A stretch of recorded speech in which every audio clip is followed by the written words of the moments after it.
آج 20 مئی 2025 ہے اور آج دن ہے منگل کا۔ آج کی تازہ ترین عالمی خبروں سے اس ویلاگ کا آغاز کرنے جا رہے ہیں۔ آخر کار امریکی جنگی جہاز مشرق وسطیٰ سے واپس روانہ ہو چکے ہیں۔ امریکہ کے بحری بیڑے جو اسرائیل کی حمایت کے لیے مدد کے لیے بھیجے گئے تھے وہ بھی بحر احمر سے ریڈ سی سے واپس روانہ ہو چکے ہیں۔ تازہ ترین خبر یہ ہے کہ امریکہ نے کنفرم کر دیا ہے کہ USS ہیری ٹرومان نامی امریکی بحری بیڑا جو یمن میں حوثی باغیوں کے خلاف 2 مہینے تک جنگ کرتا رہا، بالآخر اسے واپس امریکہ بھیج دیا گیا ہے۔ امریکی بحری بیڑا USS ہیری ٹرومان یمن میں حوثیوں کے خلاف جنگی کارروائیوں کے لیے استعمال ہوا اور بتایا جاتا ہے کہ اس بحری بیڑے پر لدے ہوئے کم سے کم 3 جہاز حادثے کا شکار ہوئے اور سمندر میں ڈوب گئے F-18 ہارنیٹ نامی، جن میں سے ایک جہاز کی مالیت کوئی $60 ملین سے بھی زائد کی تھی۔ اور پھر یمنی حوثی باغیوں نے بار بار کلیم کیے، دعوے کیے کہ ہم نے USS ہیری ٹرومان کو نشانہ بنایا ہے۔ تو بہرحال امریکہ نے یمنی حوثیوں کے ساتھ ایک معاہدہ کیا کہ نہ تم ہمارے جہازوں پر حملہ کرنا اور نہ ہم آپ پر حملہ کریں گے، آپ جانیں اور اسرائیل جانے۔ اب صورتحال بڑی گمبھیر ہے یمن کے بارے میں، کیونکہ یمنی حوثی اسرائیل کو دھمکیاں لگا رہے ہیں۔ انہوں نے ایک تازہ ترین دھمکی میں کہا ہے کہ اسرائیل کی جو بندرگاہ ہے حیفا پورٹ، وہ ہم عالمی تجارتی جہازوں کے لیے اسے بند کر رہے ہیں۔ یعنی انہوں نے دھمکی لگائی ہے کہ اسرائیل کے ایئرپورٹس ہوں یا پھر جو ان کی بندرگاہیں ہیں، پورٹس ہیں، یہ ہمارے نشانے پر ہیں، لہٰذا جو کوئی بھی اپنے جہاز وہاں بھیجے گا تو اپنی ذمہ داری پر بھیجے، یہ نہ ہو کہ پھر ان کو نقصان ہو جائے اور پھر وہ ہمیں الزام دیں۔ ہم نے انہیں پہلے ہی خبردار کر دیے ہیں۔ اب صورتحال یہ ہے کہ یمنی حوثی اور اسرائیل کے درمیان لڑائی چل رہی ہے۔ اسرائیل یمنی حوثیوں کی بندرگاہوں پر حملے کر رہا ہے اور یمنی حوثی اسرائیل کے ایئرپورٹس کو اور باہری بندرگاہوں کو نشانہ بنانے کی دھمکیاں دے رہے ہیں۔ یہاں پر ایک اور خبر آئی ہے کہ امریکہ نے B-2 اسپرٹ نامی جنگی جہاز بھیجے تھے ڈیاگو گارسیا نامی جزیرے پر۔ انڈین اوشن میں بحیرہ ہند میں ایک جزیرہ ہے جسے ڈیاگو گارسیا جزیرہ کہا جاتا ہے۔ وہاں پر امریکہ کا خفیہ فوجی اڈہ ہے اور اس خفیہ فوجی اڈے پر امریکہ نے کم سے کم 6 B-2 اسپرٹ نامی بمبار جہاز بھیجے تھے۔ یہ B-2 اسپرٹ نامی جہاز بنیادی طور پر نیوکلیئر ویپنز کو بھی کیری کر سکتے ہیں اور ان کی سپیڈ بڑی زیادہ ہے اور یہ بغیر ایئر فیولنگ کے یہ فضا میں فیول بھروائے بغیر ہی 15,000 کلومیٹر کا فاصلہ کر سکتے ہیں اور ان کے بھیجنے کا مقصد یمنی حوثی تھے۔ امریکہ نے کہا تھا، اب یہ جو پیغام تھا وہ یمنی حوثیوں کے لیے تھا کہ ہمارے جو B-2 اسپرٹ جہاز ہیں وہ یمنی حوثیوں کو مارنے کے لیے آئے ہیں۔ بعض میڈیا رپورٹوں کے مطابق نہ صرف USS ہیری ٹرومان بحری بیڑے پر لدے ہوئے امریکی جہازوں سے یمن پر حملے ہوئے تھے، بلکہ یہ جو B-2 اسپرٹ نامی جہاز ہیں ان سے بھی حملے امریکہ نے یمن پر کیے تھے۔ بہرحال امریکہ نے جہاں بحری بیڑا واپس بلا لیا ہے، وہیں امریکہ نے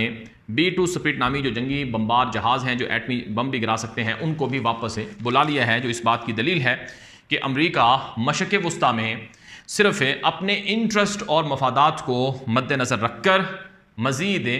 کلیش، تناؤ، کانفلکٹ کو بڑھانا نہیں چاہتا ہے۔ اور یہی وجہ ہے کہ یمن کے مسئلے پر امریکہ کو پتہ تھا کہ باب المندب ان کے پاس ہے اور بحیرہ ہند میں ان کا کنٹرول ہے اور بحر احمر میں ان کا کنٹرول ہے، تو بجائے اس کے کہ ہم لڑائی کریں، ہم ان کے ساتھ ڈیل کرتے ہیں اور وہاں سے اپنی فوجیں واپس بلا لیتے ہیں، نہ وہ ہم پر حملہ کریں نہ ہم ان پر حملہ کریں۔ اب امریکی میڈیا میں ایک رپورٹ آج چھپی ہے کہ اگرچہ چین جیسا طاقتور تو یمن کے لوگ نہیں ہیں، لیکن ان کی جو اسٹریٹجی ہے اور ان کے پاس جو ہتھیار ہیں وہ کوئی معمولی نہیں ہیں، اس لیے ہمیں لانگ ٹرم منصوبے میں یمنی حوثیوں کو اپنے لیے ایک خطرہ سمجھنا ہوگا اور اس کے لیے ہمیں تیاری کرنا ہوگی۔ امریکی اخبارات میں امریکی جو تھنک ٹینکس ہیں یہ ان کی رپورٹیں نشر ہو رہی ہیں۔ بہرحال ایک اور خبر آپ کے سامنے رکھیں گے، یہ خبر ہے ایران اور امریکہ کے درمیان جاری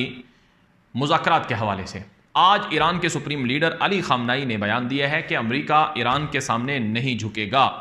اور امریکہ اور ایران میں جاری حالیہ مذاکرات بھی ہمیں کامیاب ہوتے ہوئے نظر نہیں آ رہے ہیں۔ یہ ایرانی سپریم لیڈر کا تازہ ترین بیان ہے جس میں انہوں نے یہ بات کہی ہے کہ ایران کو یہ کہنا کہ وہ نیوکلیئر بموں کے لیے یا نیوکلیئر ہتھیاروں کے لیے یورینیم انریچمنٹ ختم کر دے یا یورینیم کی افزودگی ختم کر دے، یہ ناممکن ہے۔ چنانچہ آج ایران کے وزیر خارجہ عباس عراقچی کا بھی بیان آ چکا ہے۔ انہوں نے کہا کہ ہمارے لیے ریڈ لائن ہے کہ ہم اپنے نیوکلیئر توانائی سے ہاتھ پیچھے کر لیں اور نیوکلیئر توانائی کا حق ہم کھو دیں، ایسا نہیں ہو سکتا ہے۔ اگر امریکہ نے مذاکرات کرنے ہیں تو کسی اور شرط پر مذاکرات کریں، ہم نیوکلیئر انریچمنٹ کو ختم نہیں کر سکتے ہیں، یہ ہمارے لیے ریڈ لائن ہے۔ یعنی ایران کی طرف سے آج امریکہ کو پیغام دے دیا گیا ہے کہ اگر آپ نے ہم سے مذاکرات کرنے ہیں تو ہم اپنی یورینیم کی افزودگی ختم نہیں کریں گے، آپ چاہے جو مرضی کر لیں۔ امریکہ کی طرف سے کہا گیا ہے کہ ایران کا نیوکلیئر توانائی حاصل کرنا یہ ہمارے لیے نہیں پوری دنیا کے لیے خطرہ ہے، لہٰذا ایران یورینیم کی انریچمنٹ کو یعنی افزودگی کو بالکل ختم کر دے، یا جو ان کے پاس افزودہ یورینیم ہے اس کو تھرڈ کنٹری کے حوالے کر دے، یعنی وہ رشیا کو دے دی جائے یا چائنا کو دے دی جائے۔ لیکن ایران کے پاس ایٹمی ہتھیاروں کو بنانے کا کوئی بھی کسی بھی طرح سے یورینیم یا اس کی انریچمنٹ نہیں ہونی چاہیے، یہ امریکہ کی شرط ہے، جس کا مطلب واضح طور پر یہ ہے کہ ڈیڈ لاک ہے، اس کا مطلب واضح طور پر یہ ہے کہ ایران اور امریکہ کے درمیان جو حالیہ مذاکرات ہیں وہ نتیجہ خیز نظر نہیں آ رہے ہیں۔ وہ الگ بات ہے کہ ابھی 2 دن پہلے قطر اور عمان کے وزیر خارجہ ایران پہنچے تھے اور انہوں نے سمجھایا تھا کہ قطر اور سلطنت عمان امریکہ اور ایران کے بیچ ثالثی کے لیے مثبت رول پلے کر رہا ہے، لیکن ایران کوئی چھوٹا ملک نہیں ہے اور ایران بھی یمنی حوثیوں سے زیادہ طاقتور ہتھیار رکھتا ہے، تو اتنا آسان نہیں ہے امریکہ کے لیے ایران پر حملہ کرنا، جیسا کہ خود امریکی صدر ٹرمپ نے کہا کہ ہم نہیں چاہتے کہ امریکہ ایران کے اوپر بم برسائے یا ایران کے ساتھ جنگ کرے، ہماری پرائرٹی اور ترجیح ہے ڈیل۔ اور اگر جو بائیڈن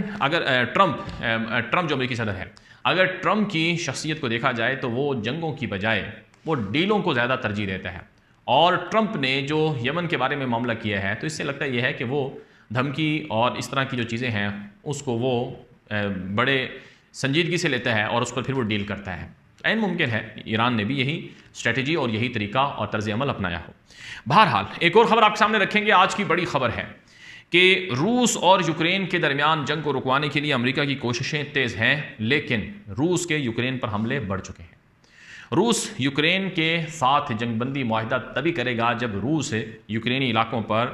اپنی مکمل ملکیت تسلیم کروا لے۔ یوکرین کہتا ہے کہ جو علاقے روس نے چھینے ہیں وہ ہمیں واپس کر دے، پھر ہم روس کے ساتھ جنگ بندی معاہدہ کر سکتے ہیں، لیکن روس کہتا ہے کہ جو علاقے ہم نے فتح کیے ہیں یہ ہمارے علاقے ہیں، ان کو ہم آپ کو واپس نہیں کر سکتے ہیں۔ یہی وجہ ہے ناظرین اکرام، روس کے یوکرین پر حملے تیز ہو چکے ہیں، ڈرون طیاروں سے، میزائلوں سے اور دیگر کارروائیوں سے یوکرین پر شدید حملے چل رہے ہیں اور یوکرین کو کافی نقصانات کا سامنا کرنا پڑ رہا ہے۔